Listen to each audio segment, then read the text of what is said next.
Of ହର୍ମୁଜକୁ ପୁଣି ଥରେ ଖୋଲିବା ପାଇଁ ବାହାରିନ୍ ପକ୍ଷରୁ ଚିଠା ଆଗତ ହୋଇଛି। ଆଜି ଏହି ଚିଠା ସଂକଳ୍ପନାମା ଉପରେ ଜାତିସଂଘ ସୁରକ୍ଷା ପରିଷଦରେ ମତଦାନ କରାଯିବ। ତେବେ ଏହି ଜଳପଥକୁ ବଳପୂର୍ବକ ଖୋଲିବା ପାଇଁ ଉଦ୍ୟମ ହେଉଥିବା ଦର୍ଶାଇ ୟୁଏନ୍ଏସ୍ସି ସ୍ଥାୟୀ ସଦସ୍ୟ ଚାଇନା ଓ ରୁଷିଆ ଏ ପ୍ରସ୍ତାବକୁ ବିରୋଧ କରିଛନ୍ତି। ତେଣୁ ଏହି ସଂକଳ୍ପନାମା ପାରିତ ହେବା ନେଇ ଏବେ ଅନିଶ୍ଚିତତା ଦେଖାଦେଇଛି। ଡ୍ରାଫ୍ଟ ସିକ୍ୟୁରିଟି କାଉନସିଲ୍ ରିଜଲ୍ୟୁସନ୍ ସ୍ପଷ୍ଟ କରିଛି ଯେ ହର୍ମୁଜ ପ୍ରଣାଳୀ ସମସ୍ତ ଟ୍ରାନଜିଟ୍ ପ୍ୟାସେଜ ପାଇଁ ମୁକ୍ତ ହେବା ଆବଶ୍ୟକ।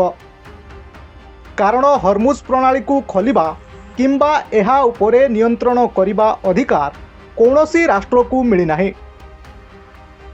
ଟ୍ରାନଜିଟ୍ ପ୍ୟାସେଜ ସୁନିଶ୍ଚିତ କରିବା ଏବଂ ଇରାନ ଅନ୍ତର୍ଜାତୀୟ ନୌଚାଳନାରେ ବାଧା ଉପୁଜାଇଲେ ତେହରାନ ବିରୋଧରେ ସାମରିକ କାର୍ଯ୍ୟାନୁଷ୍ଠାନ ପାଇଁ ଆଇନଗତ କର୍ତ୍ତୃତ୍ୱ ପ୍ରଦାନ କରାଯିବା ହେଉଛି ସଂକଳ୍ପନାମାର ମୂଳ ଲକ୍ଷ୍ୟ। ଅନ୍ତର୍ଜାତୀୟ ଆଇନ ଓ ମାନବୀୟ ଆଇନକୁ ଅନୁସରଣ କରି ହର୍ମୁଜ ପ୍ରଣାଳୀରେ ସୁରକ୍ଷିତ ପରିବହନ ସକାଶେ ଏହା ସମସ୍ତ ରାଷ୍ଟ୍ରକୁ ଏକ ସ୍ପଷ୍ଟ ଆଇନଗତ ଅଧିକାର ଦେବ।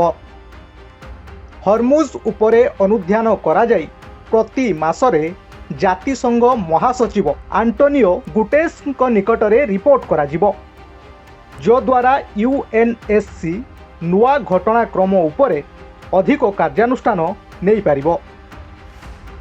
ଏପ୍ରିଲ ମାସ ପାଇଁ ପ୍ରେସିଡେଣ୍ଟ ଅଫ୍ କାଉନସିଲ୍ ଥିବା ବାହାରିନ୍ର ଏହି ପ୍ରସ୍ତାବକୁ ଜିସିସି ଏବଂ ଜୋର୍ଡାନ ସମର୍ଥନ କରିଛନ୍ତି।